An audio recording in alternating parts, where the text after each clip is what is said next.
to declare the committee in recess at any point. Pursuant to House Deposition Authority Regulation 10, the chair announces the committee's approval to release the deposition material presented during today's hearing. Good afternoon, and may God bless the United States of America. 4 months ago, this committee started to present our findings to you, the American people. From the beginning, we understood that some people watching those proceedings would wrongly assume that the committee's investigation was a partisan exercise. That's why I asked those who were skeptical of our work to simply listen to the evidence, to hear the testimony with an open mind, and to let the facts speak for themselves before reaching any judgment. Over the course of these hearings, the evidence has proven that there was a multi-part plan led by former President Donald Trump to overturn the 2020 election. Donald Trump lost his bid for re-election, as shown from the testimony of some of the president's closest allies and advisors. Donald Trump knew he lost. Despite this knowledge, Donald Trump went to court to contest the 2020 election, and he lost in court. The Electoral College met and declared Joe Biden the winner, yet Donald Trump continued to pull out all the stops in his attempt to stay in power. What Donald Trump proceeded to do after the 2020 election is something no president has done before in our country. In a staggering betrayal of his oath, Donald Trump attempted a plan that led to an attack on a pillar of our democracy. It's still hard to believe. But the facts and testimony are clear, consistent, and undisputed. How do we know this? How have we been able to present such a clear picture of what took place? Because of the testimony we've heard and that we have presented to you through these proceedings, because of the documentary evidence we've gathered and also made available directly to you, the American people. When you look back at what has come out through this committee's work, the most striking fact is that all this evidence comes almost entirely from Republicans. The evidence that has emerged did not come from Democrats or opponents of Donald Trump. Instead, look at who's written and testified and produced evidence. Who has that been? Aides who've worked loyally for Donald Trump for years, Republican state officials and legislators, Republican electors, the chairwoman of the Republican National Committee, political professionals who worked at the highest levels of the Trump campaign, Trump appointees who served in the most senior positions in the Justice Department, President Trump's staff and closest advisors in the White House, members of the President Trump's family, his own White House counsel. I've served in Congress a long time. I can tell you it's tough for any congressional investigation to obtain evidence like what we've received, least of all such a detailed view into a president's inner circle. And I want to be clear, not all these witnesses were thrilled to talk to us. Some put up quite a fight, but ultimately the vast majority cooperated with our investigation. And what we've shown you over the last 4 months has been centered on the evidence that has come overwhelmingly from Republican witnesses. So I say to you again, as I did in June, this investigation is not about politics. It's not about party. It's about the facts, plain and simple. And it's about making sure our government functions under the rule of law as our Constitution demands. Today, as in previous proceedings, my colleagues and I will present new evidence.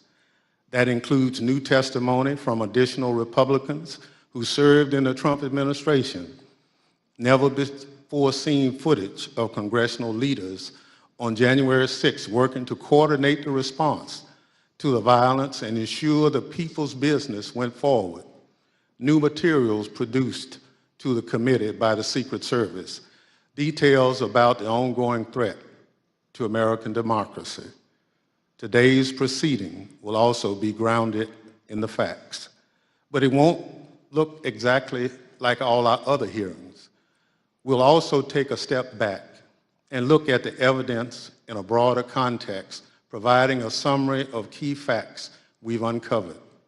Facts relevant to former President Trump's state of mind, about his motivation, and about his intent. What did President Trump know? What was he told? What was his personal and substantial role in the multi-part plan to overturn the election? For those of you who've watched our prior hearings, some of this evidence will look familiar. For those of you tuning in for the first time, we'll summarize some of the most important facts, and we'll urge you to go online and watch our hearing in full. There's one more difference about today. Pursuant to the notice circulated prior to today's proceedings, we are convened today not as a hearing, but as a formal committee business meeting, so that in addition to presenting evidence, we can potentially hold a committee vote on further investigative action based upon that evidence. Before we get to that evidence, I'd recognize our distinguished Vice Chair, Ms. Cheney of Wyoming, for any opening statement she'd care to offer. Thank you very much, Mr. Chairman. Much has happened since our last public hearing on July 21st.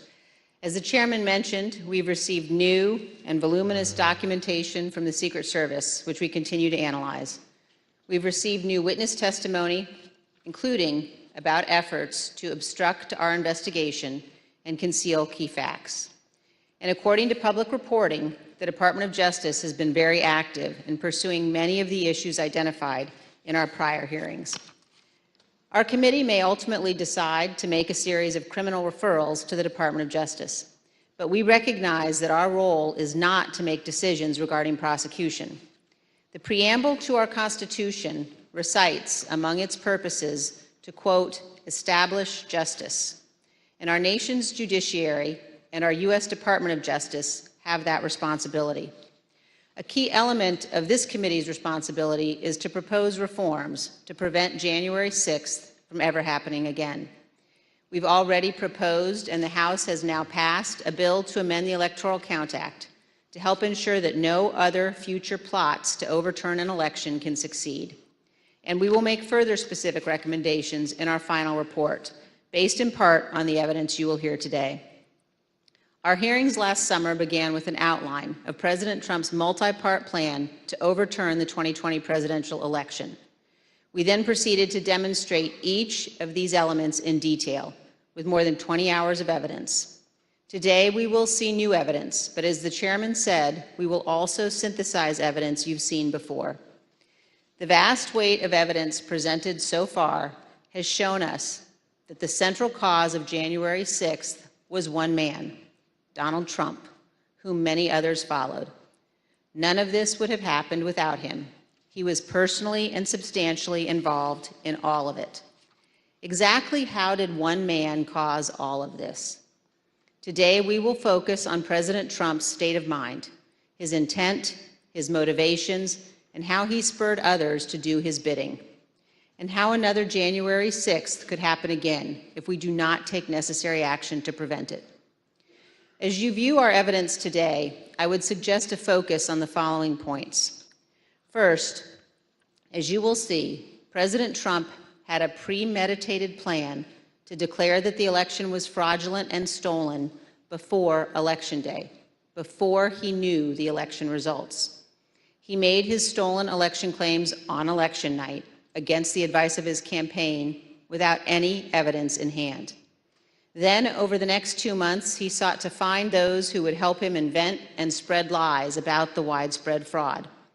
Many of those who stepped forward to help, including Rudy Giuliani, knew they never had real evidence sufficient to change the election results. And on the evening of January 5th, they admitted they were still trying to find that phantom evidence. Of course, as a result of making intentionally false claims of election fraud, Mr. Giuliani's license to practice law has now been suspended. Second, Please recognize that President Donald Trump was in a unique position, better informed about the absence of widespread election fraud than almost any other American.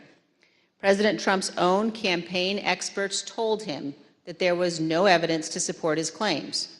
His own Justice Department appointees investigated the election fraud claims and told him point blank they were false. In mid-December 2020, President Trump's senior advisors told him the time had come to concede the election. Donald Trump knew the courts had ruled against him. He had all of this information, but still he made the conscious choice to claim fraudulently that the election was stolen, to pressure state officials to change election results, to manufacture fake electoral slates, to attempt to corrupt our Department of Justice, to summon tens of thousands of supporters to Washington. Knowing that they were angry, knowing that some of them were armed, he sent them to the Capitol. Then, as the riot was underway, he incited his supporters to further violence by publicly condemning his vice president. And then he refused for hours to disband his rioting supporters and instruct them to leave the Capitol, even when he was begged repeatedly to do so. None of this is normal or acceptable or lawful in our republic. Third, please consider today who had a hand in defeating President Trump's efforts to overturn the election. Vice President Pence, Bill Barr, Jeff Rosen, and others at the Department of Justice, state Republican officials, White House staff who blocked proposals to mobilize the military to seize voting machines and run new elections, our Capitol Police, aided by the Metropolitan Police, other federal law enforcement, and our National Guard, who arrived later in the afternoon. All of these people had a hand in stopping Donald Trump. This leads us to a key question. Why would Americans assume that our Constitution and our institutions in our republic are invulnerable to another attack? Why would we assume that those institutions will not falter next time? A key lesson of this investigation is this: our institutions only hold when men and women of good faith make them hold, regardless of the political cost. We have no guarantee that these men and women will be in place next time. Any future president inclined to attempt what Donald Trump did in 2020 has now learned not to install people who could stand in the way. And also, please consider this: the rulings of our courts are respected and obeyed because we as citizens pledge to accept and honor them. Most importantly, our president, who has a constitutional obligation to faithfully execute the laws, swears to accept them. What happens when the president disregards the court's rulings as illegitimate, when he disregards the rule of law? That, my fellow citizens, breaks our republic. Finally, as you view the evidence today, also consider this. President Trump knew from unassailable sources that his election fraud claims were false. He admitted he had lost the election. He took actions consistent with that belief. Claims that President Trump actually thought the election was stolen are not supported by fact and are not a defense. There is no defense that Donald Trump was duped or irrational. No president can defy the rule of law and act this way in a constitutional republic, period. Mr. Chairman, our nation's federal judges are sworn to do impartial justice, to preserve our Constitution and preserve our Union. Dozens of these judges have been addressing January 6th cases, and many have given us plain, unmistakable warnings about the direction of our republic. Let me read from one judge's statement given at a recent sentencing hearing.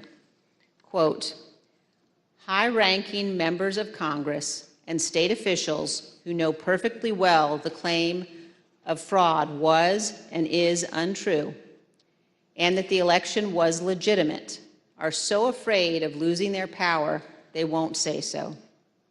It has to be crystal clear that it is not patriotism, It is not standing up for America to stand up for one man who knows full well that he lost, instead of the Constitution he was trying to subvert. Mr. Chairman, the violence and lawlessness of January 6th was unjustifiable, but our nation cannot only punish the foot soldiers who stormed our Capitol. Those who planned to overturn our election and brought us to the point of violence must also be accountable. With every effort to excuse or justify the conduct of the former president, we chip away at the foundation of our republic. Indefensible conduct is defended, inexcusable conduct is excused. Without accountability, it all becomes normal and it will recur. So as we watch the evidence today, please consider where our nation is in its history. Consider whether we can survive for another 246 years. Most people in most places on earth have not been free. America is an exception. And America continues only because we bind ourselves to our founders' principles, to our Constitution. We recognize that some principles must be beyond politics, inviolate, and more important than any single American who has ever lived. Thank you, Mr. Chairman. I yield back. Without objections, the chair recognizes the gentlewoman from California, Ms. Lofgren, for an opening statement. Thank you, Mr. Chairman. Very shortly after the election, we began this meeting by returning to election night, November 3rd, 2020. As the chairman noted, we've previously presented testimony about how the election results were expected to come in that night. In certain states, ballots cast by mail before Election Day would be counted only after the polls closed that evening. That meant that election results would not be known for some time. Although President Trump's campaign manager, Bill Stepien, House Republican leader Kevin McCarthy, and Jared Kushner had advised Donald Trump to encourage mail-in voting by Republicans, President Trump did not do so. Yeah, I just remember generally, you had people arguing that we had a very, very robust get out the vote effort and that, mail-in ballots could be a good thing for us if we looked at it correctly. There was one meeting that was had in particular. I invited Kevin McCarthy to join the meeting, he being of like mind on the issue with me, in which we made our case for why we believed mail-in voting not to be a bad thing for his campaign. But the president's mind was made up. So it was expected before the election that the initial counts in some states, in other words, those votes cast on Election Day, would be more heavily Republican, and this would create the false perception of a lead for President Trump, a so-called red mirage. But as the results of the absentee ballots that were later counted, there could be trends towards Vice President Biden as those mail-in ballots were counted.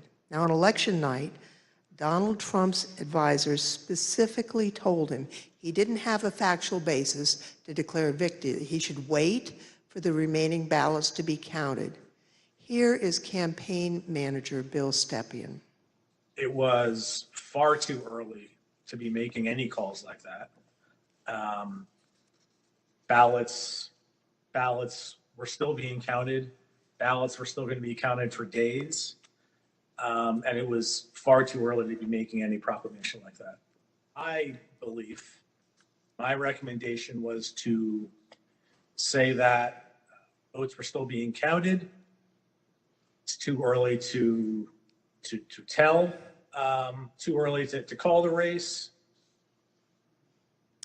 But President Trump did declare victory in the late hours of election night. Not only did he declare victory, he also called for the ongoing count votes to just stop. Stopping the count would have violated both federal and state laws and also disenfranchised millions of voters who lawfully cast their vote. He called for that action anyway. Here's what he said. This is a fraud on the American public. This is an embarrassment to our country. We were getting ready to win this election. Frankly, we did win this election. We did win this election. We want all voting to stop. We now know more about President Trump's intention for election night. The evidence shows that his false victory speech was planned well in advance, before any votes had been counted. It was a premeditated plan by the president to declare victory no matter what the actual result was. He made a plan to stay in office before Election Day. Now, the vice president's staff was concerned with what Donald Trump might do on election night. They took steps to ensure that Mr. Pence would not echo a false victory announcement from President Trump. Here's what the vice president's counsel, Greg Jacob, told us about his preparations with the vice president's chief of staff, Mark Short. Mark had indicated to me that there was a possibility that there would be a declaration of victory within the White House that some might push for. And this is prior to the election results being known. And that he was trying to figure out a way of avoiding the vice president sort of being thrust into a position of needing to opine on that when he might not have sufficient information to do so. Now, following this conversation, Mr. Jacob drafted a memo to Mr. Short, which the Select Committee got from the National Archives. The memo was sent on November 3rd, Election Day, and advised it is essential that the Vice President not be perceived by the public as having decided questions concerning disputed electoral votes prior to the full development of all relevant facts. A few days before the election, Mr. Trump also consulted with one of his outside advisors, inside activist Tom Fitton, about the strategy for election night. The Select Committee got this pre-prepared statement from the National Archives. As you can see, the draft statement, which was sent on October 31st, declares, "We had an election today, and I won." And the Fitton memo specifically indicates a plan that only the votes counted by the Election Day deadline, and there is no Election Day deadline, would matter. Everyone knew that ballot counting would lawfully continue past Election Day. Claiming that the counting on election night must stop before millions of votes were counted was, as we now know, a key part of President Trump's premeditated plan. On Election Day, just after 5 p.m., Mr. Fitton indicated he'd spoken with the president about the statement. Sending along again, just talked to him about the draft below.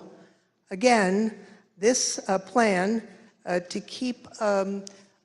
declare victory was in place before any of the results had been determined. In the course of our investigation, we also interviewed Brad Parscale, President Trump's former campaign manager. He told us he understood that President Trump planned as early as July that he would say he won the election even if he lost. And just a few days before the election, Steve Bannon, a former Trump chief White House strategist and outside advisor to President Trump, spoke to a group of his associates from China and said this. And what Trump's going to do is just declare victory, right? He's going to declare victory. But that doesn't mean he's the winner. He's just going to say he's the winner. The Democrats, more of our people vote early that count. Theirs voted mail. And so they're going to have a natural disadvantage, and Trump's gonna take advantage of it. That's our strategy. He's gonna declare himself a winner. So when you wake up Wednesday morning, it's gonna be a firestorm. Also, if Trump is losing by 10 or 11 o'clock at night, it's gonna be even crazier. No, because he's gonna sit right there and say they stole it. Agree. I'm directing the Attorney General to shut down all ballot places in all 50 states. It's gonna be no. He's not going out easy. If Biden's winning, Trump is gonna do some crazy shit. As you know, Mr. Bannon refused to testify in our investigation. He's been convicted of criminal contempt of Congress, and he's awaiting sentencing. But the evidence indicates that Mr. Bannon had advanced knowledge of Mr. Trump's intent to declare victory falsely on election night, but also that Mr. Bannon knew about Mr. Trump's planning for January 6th. Here's what Bannon said on January 5th. All hell is going to break loose tomorrow. It's all converging, and now we're on, as they say, the point of attack, right? The point of attack tomorrow. I'll tell you this. It's not going to happen like you think it's going to happen, okay? It's going to be quite extraordinarily different. And all I can say is strap in. You have made this happen, and tomorrow it's game day. So strap in. Let's get ready. Another close associate of Donald Trump apparently knew of Mr. Trump's intentions as well. Now, Roger Stone is a political operative with a reputation for dirty tricks. In November 2019, he was convicted of lying to Congress and other crimes and sentenced to more than 3 years in prison. He's also a longtime advisor to President Trump and was in communication with President Trump throughout 2020. Mr. Trump pardoned Roger Stone on December 23rd, 2020. Now, recently, the Select Committee got footage of Mr. Stone before and after the election from Danish filmmaker Christopher Gilbranson, pursuant to a subpoena.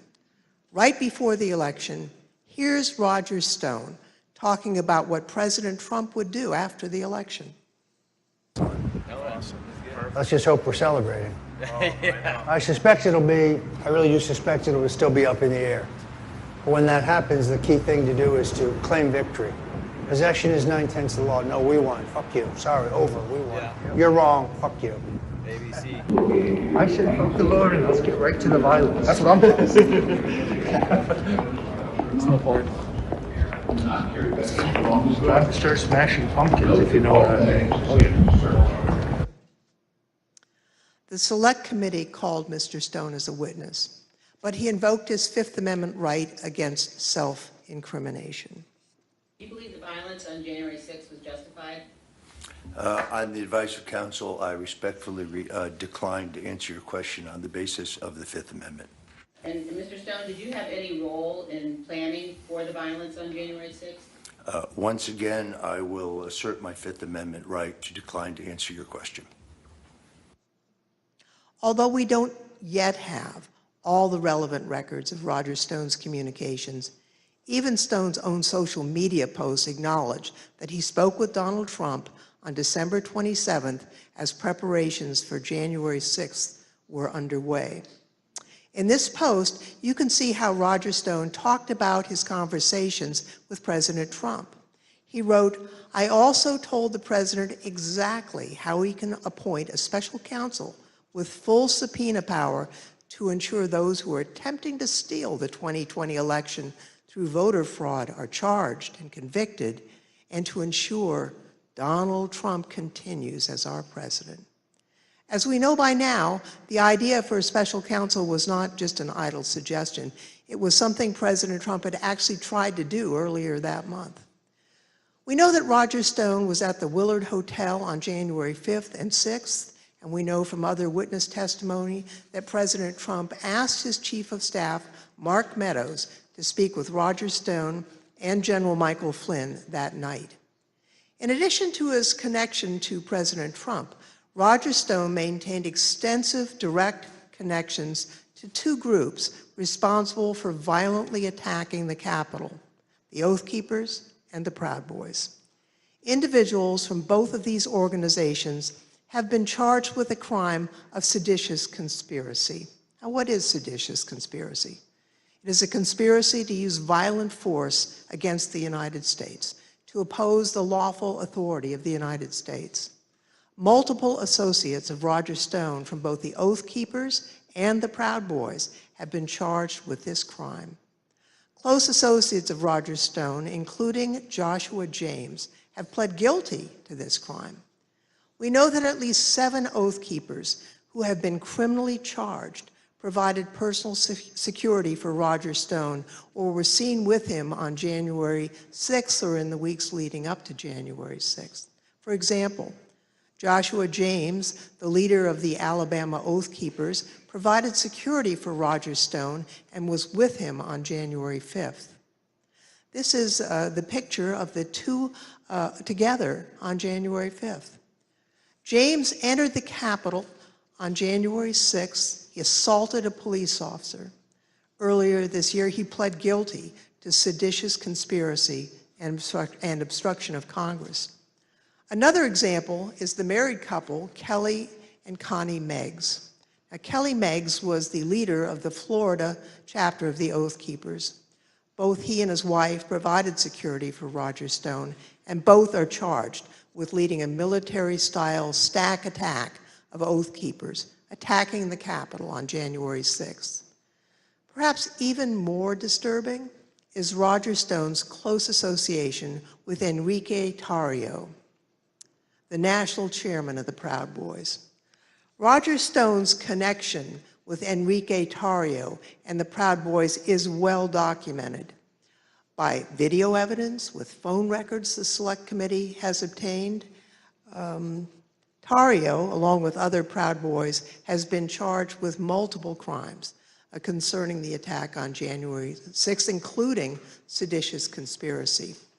During the attack, Tarrio sent a message to other Proud Boys claiming, "We did that." He also visited the White House on December 12th. Later that day, he posted a disturbing video claiming credit for the attack. This video, posted on January 6th, was apparently created prior to the attack. This big lie, President Trump's effort to convince Americans that he had won the 2020 election, began before the election results even came in. It was intentional, it was premeditated, it was not based on election results or any evidence of actual fraud affecting the results or any actual problems with voting machines. It was a plan concocted in advance to convince his supporters that he won.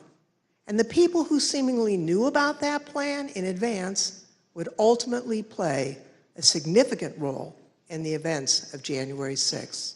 Mr. Chairman, I yield back. Gentlewoman yields back. The chair recognizes the gentleman from Illinois, Mr. Kingslinger, for an opening statement. Thank you, Mr. Chairman. Very shortly after the election, the Trump campaign recognized that they had likely lost the election, and they informed Donald Trump of that fact. Even before the networks called the race for President Biden on November 7th, his chances of pulling out a victory were virtually non-existent, and President Trump knew it. Do you know if anybody ever told the president that he had lost and that there wasn't a chance of him winning? I know that the president, when the networks called it, of course, he was informed about the network decision. That afternoon, at some point, myself and a handful of other folks went over and sat down with the president and communicated that the odds of us prevailing in legal challenges were very small. You know, after the election, as of November 7th, in your judgment, what were the chances of President Trump winning the election? After that point? Yes. None. At times, President Trump acknowledged the reality of his loss. Although he publicly claimed that he had won the election, privately, he admitted that Joe Biden would take over as president. Here's a few examples of that. So we're in the Oval and there's a discussion going on. and the president says, I think it could have been Pompeo, but he says words to the effect of, yeah, we lost, we need to let that issue go to the next guy, meaning President Biden. I remember maybe a week after the election was called, I popped into the Oval just to like give the president the headlines and see how he was doing. And he was looking at the TV and he said, "Can you believe I lost to this effing guy?" Mark raised it with me on the 18th. And so following that conversation, where the motorcade ride driving back to the White House, and I had said, like, does the president really think that he lost? And he said, you know, a lot of times he'll tell me that he lost, but he wants to keep fighting it. And he thinks that there might be enough to overturn the election, but you know, he pretty much has acknowledged that he's lost. Knowing that he had lost and that he had only weeks left in office, President Trump rushed to complete his unfinished business. One key example is this. President Trump issued an order for large-scale U.S. troop withdrawals. He disregarded concerns about the consequences for fragile governments on the front lines of the fight against ISIS and al-Qaeda terrorists. Knowing he was leaving office, he acted immediately and signed this order on November 11th, which would have required the immediate withdrawal of troops from Somalia and Afghanistan, all to be complete before the Biden inauguration on January 20th. As you watch these clips, recall that General Keith Kellogg was the National Security Advisor to the Vice President and had served as Chief of Staff to the National Security Council for President Trump. And General Milley was the Chairman of the Joint Chiefs of Staff at the Pentagon. Are you familiar with a memo that the president reportedly signed on November 11th, 2020, ordering that troops be withdrawn from Afghanistan and Somalia? Yes. So I think you might have seen some things where there's a memo or something from Johnny McEntee to Douglas McGregor. It says, here's your task to get U.S. forces out of Somalia, get U.S. forces out of Afghanistan. When you first interviewed and met Colonel Douglas McGregor, is it fair to say you discussed this decision of withdrawing from Somalia and Afghanistan, correct? Yeah, I'm sure that was part of it, yeah. And that was the position that he was taking over there was senior advisor to the Secretary of Defense, is that correct? Yes. So on that same day, just so I'm clear, he responded back to you that they, meaning DOD leadership, was not going to take any of those steps without an order. Without a directive, yeah. I explained in language that should be in the order while I was in the meeting with McEntee, and this was my answer to him. I said, if you want this to happen, or the president wants this to happen, he's got to write an order. So you never wrote this down in any capacity? Well, I sketched on a piece of paper for him some key statements. You know, the president directs. You know, this is, what's the right word? Boilerplate language. Who within his office drafted the order? It was myself and one of my assistants. McEntee duly types it up, brings it in to the president. President signs it, and boom, it's over, faxed over, or emailed, scanned over to Caspertel, who delivers it to me. Was it by auto pen or was it the president himself signing it? It was the president. And who obtained that signature? I did. It is odd. It is non-standard.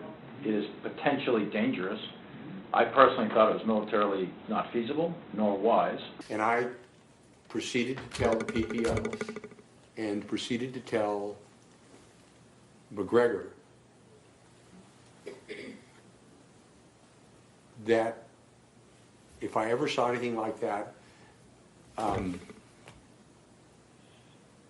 would do something physical.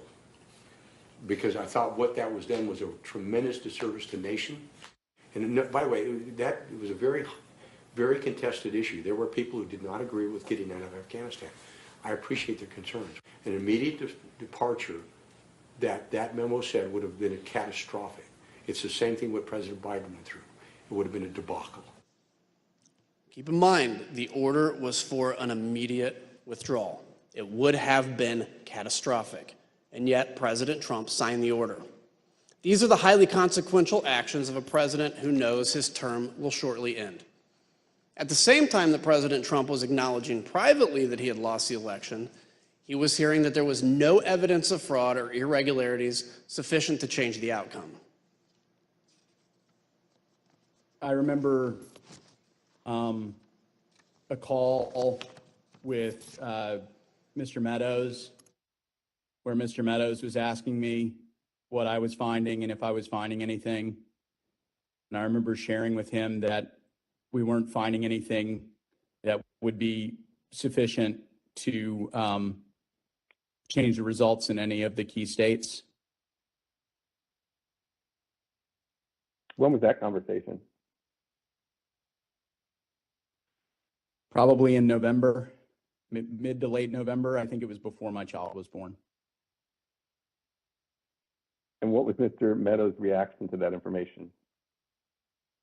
I believe the words he used were, "So there's no there." It would be our job to track it down and come up dry because the allegation didn't prove to be true. And we'd have to, relay the news that, yeah, that tip that someone told you about those votes or that fraud or, nothing came of it. That would be our job as the truth telling squad, and not a fun job to be, it's an easier job to be telling the president about, wild allegations. It's a harder job to be telling him on the back end that, yeah, that wasn't true. What was generally discussed on that topic was whether the fraud, maladministration, abuse, or irregularities, if aggregated and read most favorably to the campaign, would that be outcome determinative? And I think everyone's assessment in the room, at least amongst the staff, Mark Short, myself, and Greg Jacob, was that it was not sufficient to be outcome determinative. Look, it's the right of any candidate to litigate genuine election disputes. Nobody argues that, but President Trump's litigation was completely unsuccessful. In our past hearings, we told you that the committee had identified a total of 62 election lawsuits filed by the Trump campaign and its allies between November 4th and January 6th of 2021. Those cases resulted in 61 losses and only a single victory, which did not affect the outcome for any candidate. The claims were not supported by any sufficient evidence of fraud or irregularities. In fact, they were baseless, as judges repeatedly recognized. In none of these 62 cases was President Trump able to establish any viable claims of election fraud sufficient to overturn the results of the election. In those hearings, we shared with you the words used by judges around the country in rejecting the Trump campaign's claims. It's strong language criticizing the lack of evidentiary support for the claims of election fraud in those lawsuits. For example, a federal appeals court in Pennsylvania wrote, quote, "Charges require specific allegations and proof. We have neither here." A federal judge in Wisconsin wrote, quote, "The court has allowed the former president the chance to make his case, and he has lost on the merits." Another judge in Michigan called the claims, quote, "nothing but speculation and conjecture that votes for President Trump were either destroyed, discarded, or switched to votes for Vice President Biden." A federal judge in Michigan sanctioned 9 attorneys, including Sidney Powell, for making frivolous allegations in an election fraud case, describing the case as a historic and profound abuse of the judicial process. Recently, a group of distinguished Republican election lawyers, former judges, and elected officials issued a report confirming the findings of the courts. In their report entitled "Lost, Not Stolen," these prominent Republicans analyzed each election challenge and concluded this: Donald Trump and his supporters failed to present evidence of fraud or inaccurate results significant enough to invalidate the results of the 2020 presidential election. On December 11th, Trump's allies lost a lawsuit in the U.S. Supreme Court that he regarded as his last chance at success in the courts. A newly obtained Secret Service message from that day shows how angry President Trump was about the outcome. Quote, "Just FYI, POTUS is pissed. Breaking news, Supreme Court denied his lawsuit. He is livid now." Cassidy Hutchison, an aide to Chief of Staff Mark Meadows, was present for that conversation and described it in this way. This is the day that the Supreme Court had rejected that case. Mr. Meadows and I were in the White House residence at a Christmas reception. And as we were walking back from the Christmas reception that evening, the president was walking out of the Oval Office, so we crossed paths in the Rose Garden Colonnade. The president was fired up about the Supreme Court decision. And so I was standing next to Mr. Meadows, but I stepped back, so I was probably 2-3 feet catty corner from him, diagonal from him. The president's just raging about the decision and how it's wrong and why didn't we make more calls, and just his typical anger outburst at this decision. And the president said, he had said something to the effect of, "I don't want people to know we lost, Mark. This is embarrassing. Figure it out. We need to figure it out. I don't want people to know that we lost." Our country is a country of laws where every person, including the president, must follow the law and respect the judgment of our courts. President Trump's closest advisors held that view both then and now. Well, do you believe the president should abide by the rulings of the courts? Oh, yes, we should all comply with the law at all times to the best of our ability, every one of us. So once the courts had ruled and the Electoral College had met, the election was over in your view? Yes, I think I've said previously that when the vice president made the certification and the litigation was complete, it was complete. When the Electoral College met on the 14th? Yes, as of December 14th, is that right? I think that's the right date, yes.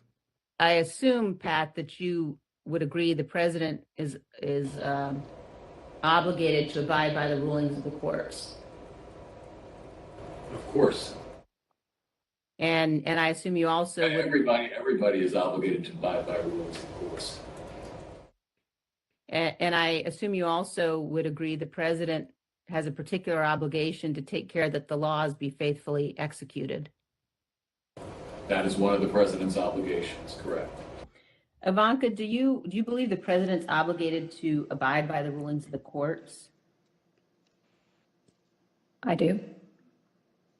By mid-December of 2020, President Trump's senior staff were attempting to persuade him to concede the election outcome. But if your question is, did I believe he should concede the election at a point in time, yes, I did. December 14th was the day that the states certified their votes and sent them to Congress. And in my view, that was the end of the matter.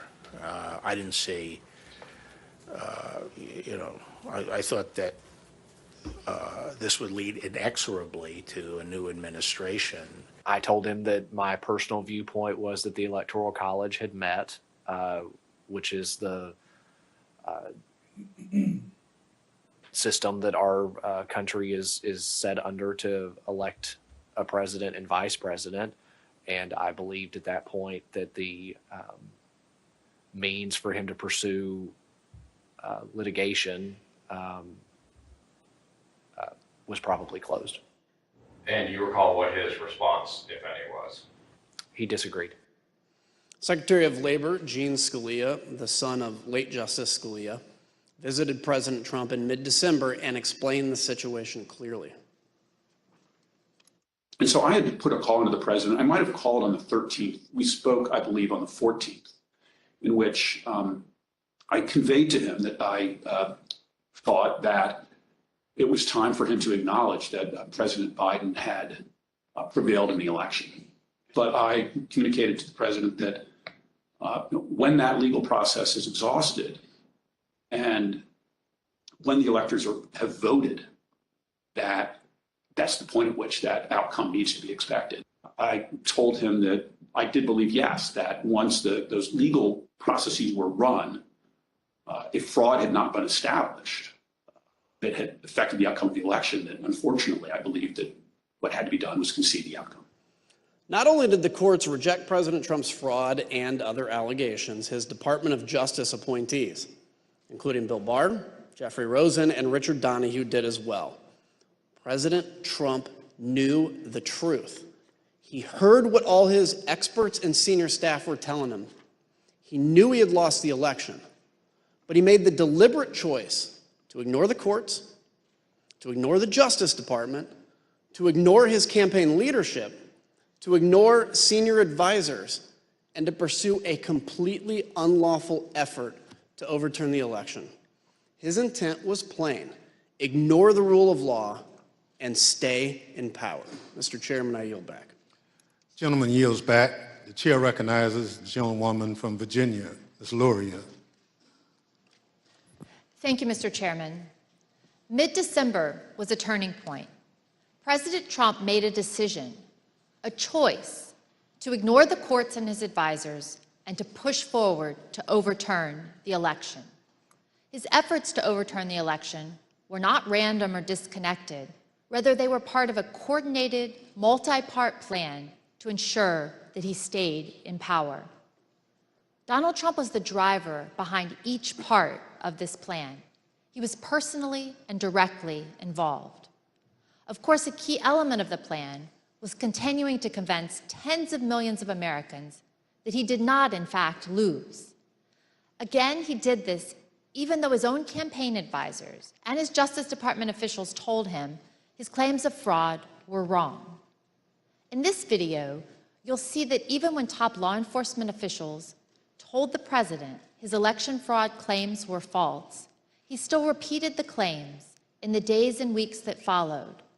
Sometimes, even the very next day. I specifically raised the Dominion voting machines, which I found to be among the most disturbing allegations. Disturbing in the sense that I saw absolutely zero basis for the allegations. I told them that it was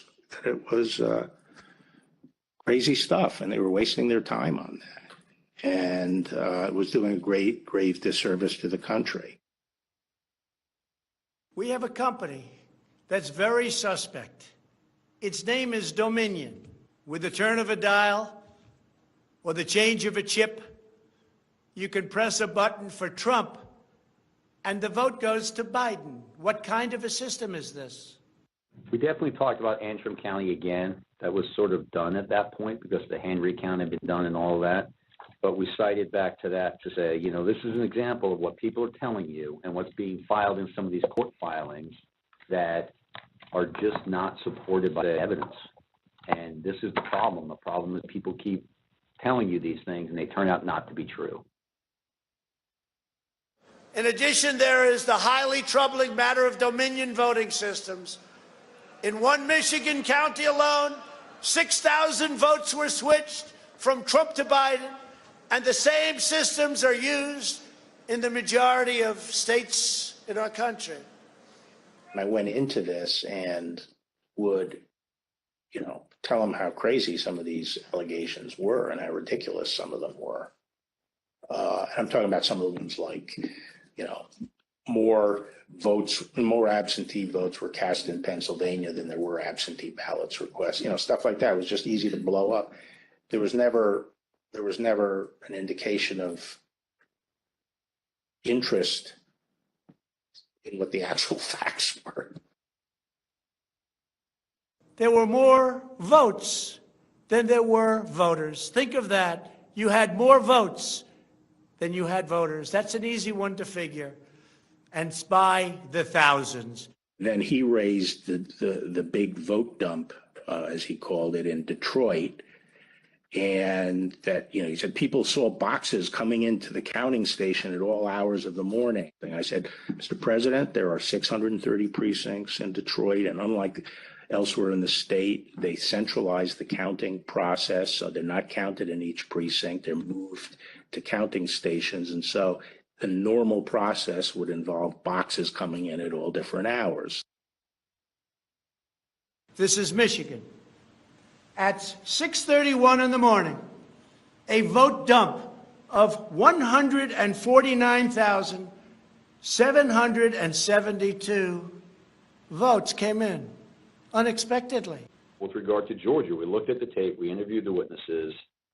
There is no suitcase. The president kept fixating on this suitcase that supposedly had fraudulent ballots and that the suitcase was rolled out from under the table. And I said, no, sir, there is no suitcase. You can watch that video over and over. There is no suitcase. There is a wheeled bin where they carry the ballots, and that's just how they move ballots around that facility. There's nothing suspicious about that at all. Election officials pull boxes, Democrats, and suitcases of ballots out from under a table. You all saw it on television. Totally fraudulent. This happened over and over again, and our committee's report will document it.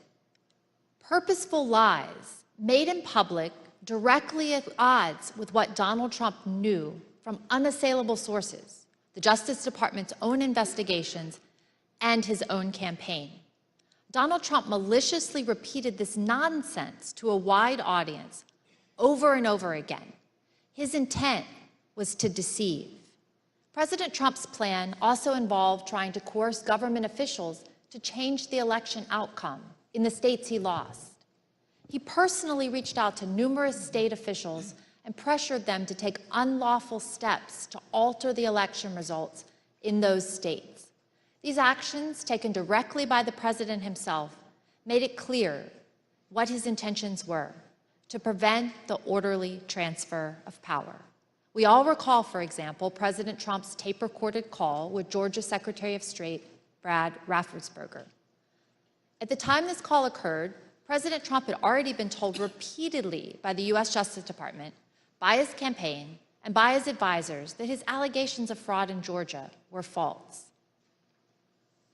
So, look, all I want to do is this. I just want to find 11,780 votes, which is one more than we have, because we won the state. Look, we need only 11,000 votes. We have far more than that as it stands now.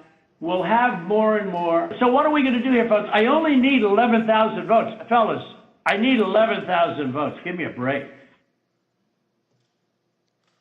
I just want to find 11,780 votes.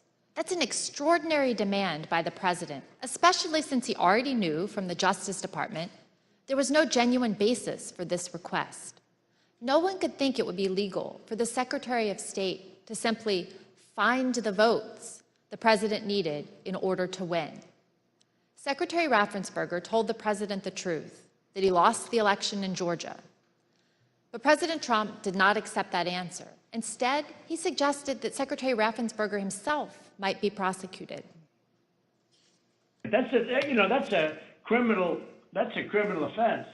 And you can't let that happen. That's a big risk to you and to Ryan, your lawyer. That's a big risk.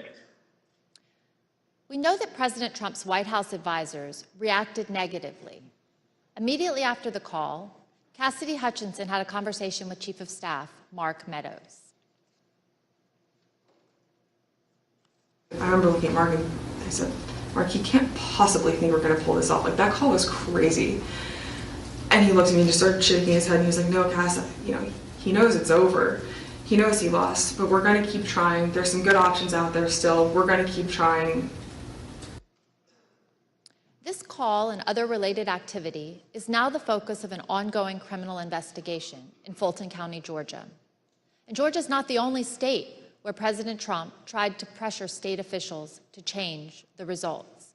He also attempted to pressure state officials in Arizona, Pennsylvania, and Michigan to change the results in those states as well.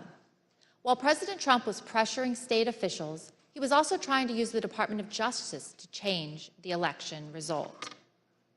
His top officials told him that there was no evidence to support his claims of fraud, but he didn't care. As he told them, just say the election was corrupt and leave the rest to me and the Republican congressmen. When these officials would not do what he said, President Trump embarked in an effort to install Jeff Clark as acting attorney general, solely because he would do what others in the department would not do. We know that Trump was doing so for a specific purpose, so Clark could corruptly employ the Justice Department's authority to help persuade the states to flip electoral votes. For example, when Richard Donahue and Jeff Rosen, both appointed by President Trump, learned of Mr. Clark's proposal, here's why they said they forcefully rejected it. And I recall toward the end saying, what you're proposing is nothing less than the United States Justice Department meddling in the outcome of a presidential election. But more importantly, this was not based on fact. This was actually contrary to the facts as developed by department investigations over the last several weeks and months. So I responded to that, and for the department to insert itself into the political process this way, I think would have had grave consequences for the country. It may very well have spiraled us into a constitutional crisis.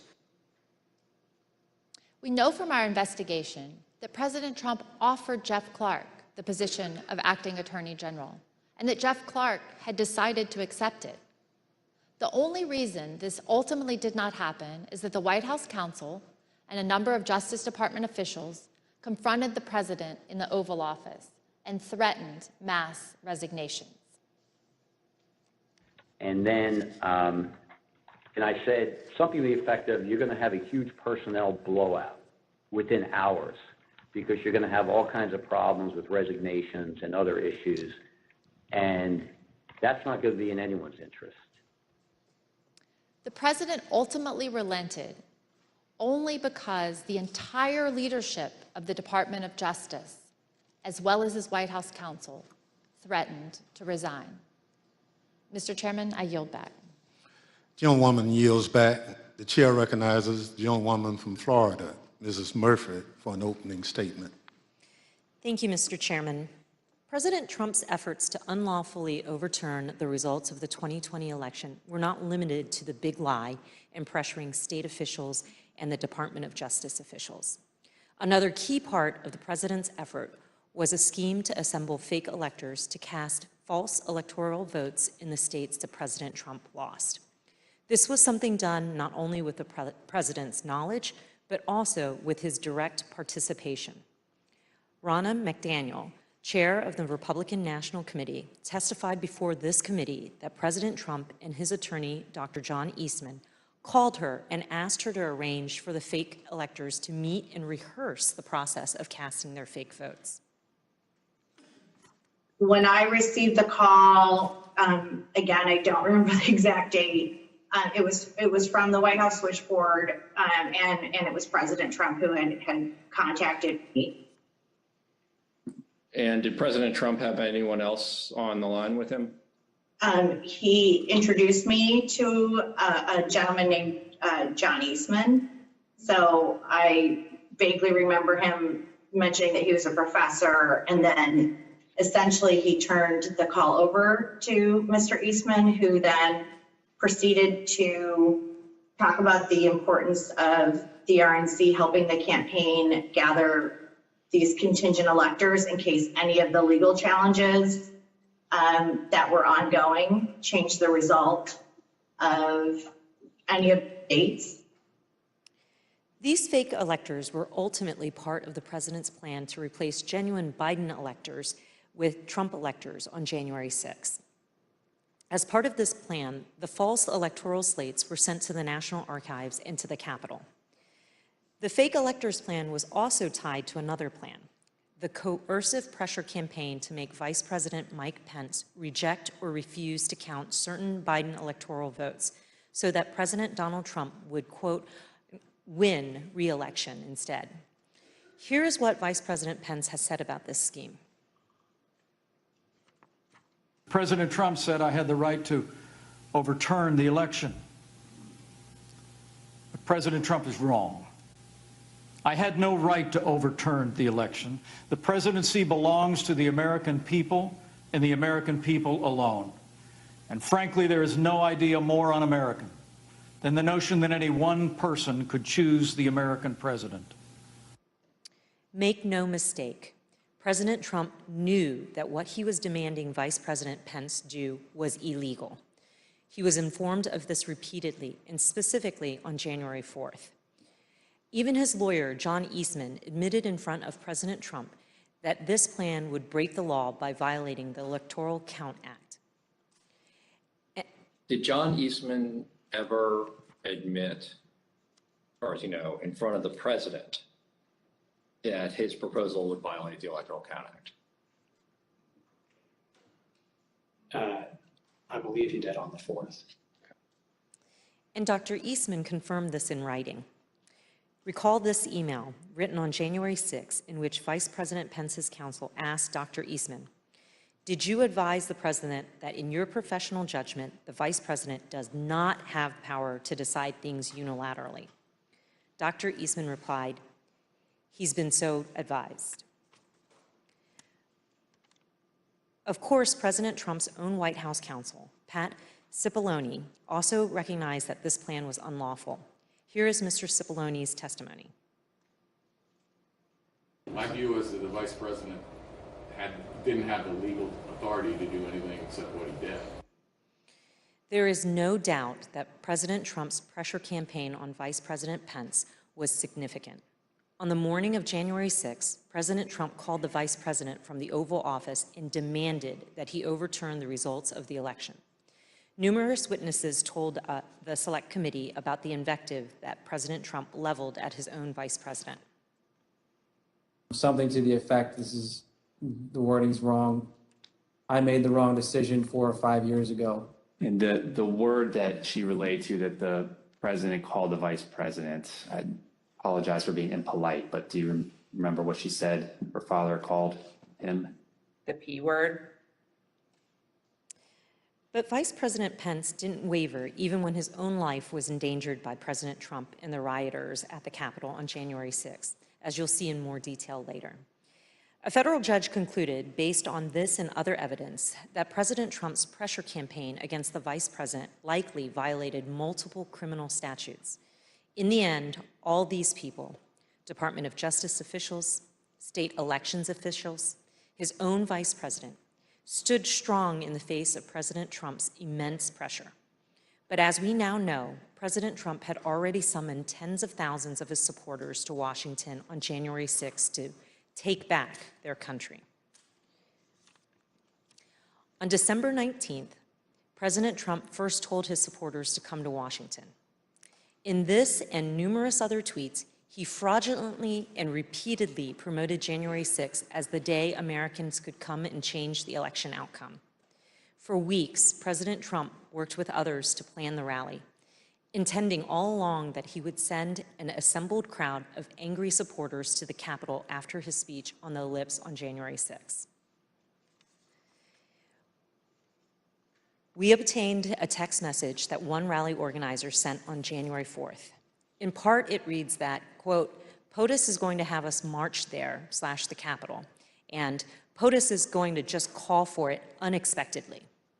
Again, each of these examples, the big lie, the pressure campaigns against state officials, the pressure campaign against the Department of Justice and his vice president, the fake electors, summoning the mob, all of this demonstrates President Trump's personal and substantial role in the plot to overturn the election. He was intimately involved. He was the central player. Thank you, Mr. Chairman, and I yield back. Gentlewoman yields back. The chair recognizes the gentleman from California, Mr. Schiff, for an opening statement. Thank you, Mr. Chairman. In our past hearings, you have seen direct evidence that President Trump sent a crowd of his supporters to the Capitol on January 6th, knowing they were armed and angry. This was the last, most desperate and dangerous prong of his plan to disrupt the joint session and prevent the orderly transition of power. On the morning of the 6th, the Secret Service was at the ellipse, screening the members of the crowd as they entered the rally site. And they noticed something significant about the crowd. Tens of thousands of people were outside the rally site, but did not want to go through the magnetometers, the metal detectors that were used to screen for dangerous weapons. Since our last hearings, the Select Committee has received greater cooperation from the Secret Service. Nevertheless, Secret Service text messages from this period were erased in the days and months following the attack on the Capitol. even though documents and materials related to January 6th had already been requested by the Department of Justice and Congress. But we were able to obtain nearly 1 million emails, recordings, and other electronic records from the Secret Service. Over the month of August, the Select Committee began its review of hundreds of thousands of pages and multiple hours of that material, providing substantial new evidence about what happened on January 6th and the days leading up to it. That review continues. What you're about to hear is just a sample of the new and relevant evidence that we have received. Mounting evidence before January 6th predicted violence, and not just violence generally, but violence directed at the Capitol. Intelligence about this risk was directly available to the U.S. Secret Service and others in the White House in advance of the ellipse speech, in advance of the march to the Capitol. The committee has shown evidence that President Trump was aware of the risk of violence. The FBI, U.S. Capitol Police, Metropolitan Police, and other agencies all gathered and disseminated intelligence suggesting the possibility of violence at the Capitol prior to the riot. We're now going to show you just a sample of the evidence we have received. Days before January 6th, the President's senior advisors at the Department of Justice and FBI, for example, received an intelligence summary that included material indicating that certain people traveling to Washington were making plans to attack the Capitol. This summary noted online calls to occupy federal buildings, rhetoric about invading the Capitol building, and plans to arm themselves and to engage in political violence at the event. Other agencies were also hearing predictions suggesting possible violence at the Capitol. On a call with President Trump's White House National Security Staff in early January 2021, Deputy Secretary of Defense David Norquist had warned about the potential that the Capitol would be the target of the attack. Here's General Mark Milley, who was also present for this call, describing Deputy Secretary Norquist's warning. So during these calls, I only remember it in hindsight because he was almost like clairvoyant. Norquist says during one of these calls, the greatest threat is a direct assault on the Capitol. I'll never forget it. This email, for example, was an alert that the Secret Service received on December 24th with the heading, "Armed and Ready, Mr. President." According to the intelligence, multiple users online were targeting members of Congress, instructing others to march into the chambers on January 6th and make sure they know who to fear. In this report, received on December 26th, a Secret Service field office relayed a tip that had been received by the FBI. According to the source of the tip, the Proud Boys plan to march armed into D.C. They think that they will have a large enough group to march into D.C. armed, the source reported, and will outnumber the police so they can't be stopped. The source went on to say, their plan is to literally kill people. Please take this tip seriously and investigate further. The source also made clear that the Proud Boys had detailed their plans on multiple websites, like the Donald.win. Let's pause here. The Secret Service had advance information more than 10 days beforehand regarding the Proud Boys planning for January 6th. We know now, of course, that the Proud Boys and others did lead the assault on our Capitol building. On December 31st, agents circulated intelligence reports that President Trump's supporters have proposed a movement to occupy Capitol Hill. In particular, they flagged spikes in violent hashtags like "We Are the Storm," 1776 Rebel, and Occupy Capitals. On January 5th, a Secret Service open source unit flagged a social media account on the Donald.win that threatened to bring a sniper rifle to a rally on January 6th. The user also posted a picture of a handgun and rifle with the caption, "Sunday Gun Day," providing Overwatch January 6th will be wild. Later, on the evening of January 5th, The Secret Service learned during an FBI briefing that right-wing groups were establishing armed QRFs, or Quick Reaction Forces, readying to deploy for January 6th. Groups like the Oath Keepers were standing by at the ready should POTUS request assistance. By invoking the Insurrection Act, agents were informed. As we all know now, the Oath Keepers did play a specific role on January 6th and had stashed weapons in Virginia for further violence that evening. Also on that day, the Secret Service was readying its security precautions for the President's speech at the Ellipse the next day. A Secret Service deputy chief instructed agents to add certain objects to the list of items that would be prohibited at the rally site, including ballistic vests, tactical vests, armored or not, and ballistic helmets. By the morning of January 6th, it was clear that the Secret Service anticipated violence. It felt like the calm before the storm, one agent predicted in a Protective Intelligence Division chat group. Another remarked how agents were watching the crazies on live stream. By 9:09 that morning, the Secret Service could also see that many rally-goers were assembled outside the security perimeter.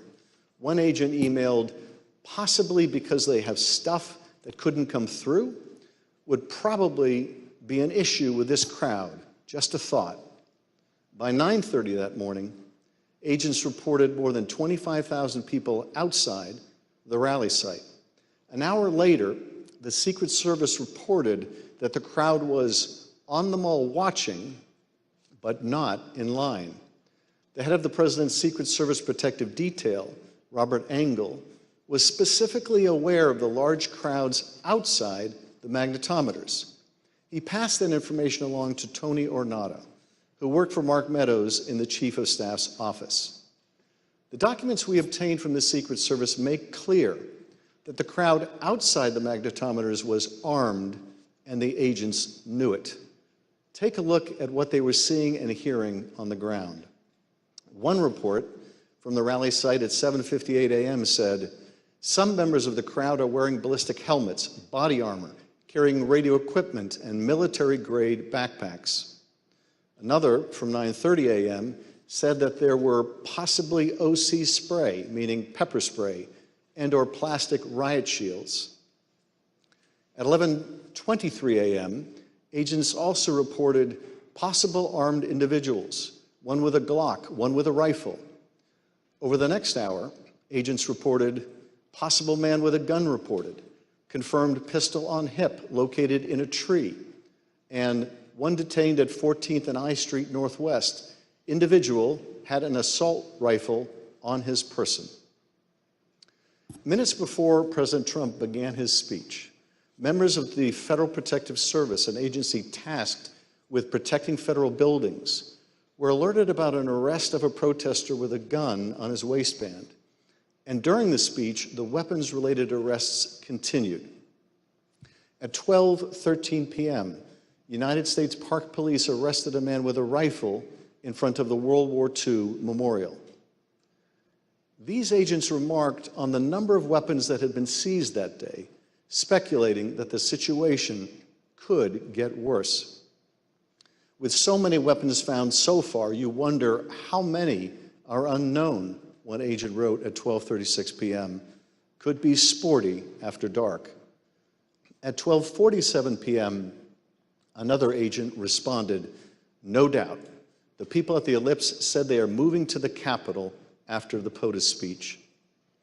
As the documents we received make clear, the Secret Service was aware of weapons possessed by those gathered at rallies in D.C. as early as the evening before. Take this document, for instance, which details multiple arrests in the crowds demonstrating on January 5th. Those arrests were for weapons offenses, handguns, high-capacity feeding devices, ammunition. What the Secret Service saw on the 6th was entirely consistent with the violent rhetoric circulating in the days before the joint session on pro-Trump websites, at times amplified by the president's own advisors. On one of these sites, as you've heard, one of those was called the Donald.win. The Select Committee has obtained a text message that Jason Miller, a senior communications advisor, sent to Mark Meadows less than a week before January 6th. "I got the base fired up," he wrote in all caps. He sent a link to this page on the Donald.win. The linked web page had comments about the joint session of Congress on January 6th. Take a look at some of those comments. "Gallows don't require electricity. If the filthy commie maggots try to push their fraud through, there will be hell to pay. Our lawmakers in Congress can leave one of two ways. One, in a body bag. Two, after rightfully certifying Trump the winner." Mr. Miller claimed that he had no idea about the hundreds of comments like these in the link that he sent to Mark Meadows. If I had seen something like that, I probably would have flipped it to someone at the White House. Or if I had seen something of that nature, I would have said we got to flag this for Secret Service or something of that nature. But the Trump administration was aware of this type of violent rhetoric prior to January 6th. In fact, as we have seen, the Secret Service and other agencies knew of the prospect of violence well in advance of the president's speech at the Ellipse. Despite this, certain White House and Secret Service witnesses previously testified that they had received no intelligence about violence that could have potentially threatened any of the protectees on January 6th, including the vice president. Evidence strongly suggests that this testimony is not credible, and the committee is reviewing additional material from the Secret Service and other sources. The Secret Service was monitoring this kind of online activity and was sharing and receiving the results of that effort. They work closely with other agencies, sharing intelligence about the joint session of Congress derived from social media and other sources. The same day Jason Miller sent his text message, agents received reports about a spike in activity on another platform called Parler. This was December 30th. In this email, an agent received a report noting a lot of violent rhetoric on Parler directed at government people and entities, including Secret Service protectees. One of these protectees was Vice President Pence, perhaps the primary target of President Trump's pressure campaign in the days leading up to January 6th. The day before the joint session, on January 5th, Secret Service was aware of increased chatter focused on Vice President Pence, in particular, whether he would do what President Trump wanted him to do, reverse the results of the election in the joint session the next day, January 6th. On the morning of the 6th, agents received alerts of online threats that Vice President Pence would be, quote, a dead man walking if he doesn't do the right thing. Another agent reported, quote, I saw several other alerts saying they will storm the Capitol if he doesn't do the right thing. The anger reflected in these postings was obvious, the man at the center of the storm on January 6th, President Trump. On the evening of January 5th, President Trump gathered a few of his communications staffers in the Oval Office. The door was open, allowing the president and others assembled there to hear the sounds of the crowd gathered at Freedom Plaza just a few blocks from the White House. President Trump could tell that his supporters were riled up. Here again is Judd Deere, a deputy White House press secretary, describing the president's reaction. He fairly quickly moved to how fired up the crowd is, or was going to be. And what did he say about it? Just that they were fired up, they were angry, they feel like the election has been stolen, that the election was rigged, that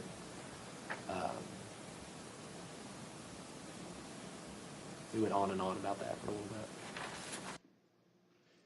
Yes, the president knew the crowd was angry because he had stoked that anger. He knew that they believed that the election had been rigged and stolen because he had told them falsely that it had been rigged and stolen.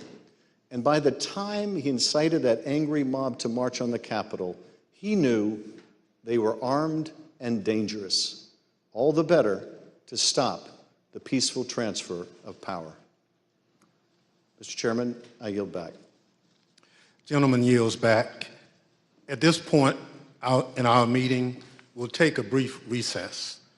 Pursuant to the order of the committee of today, the chair declares the committee in recess for a period of approximately 10 minutes.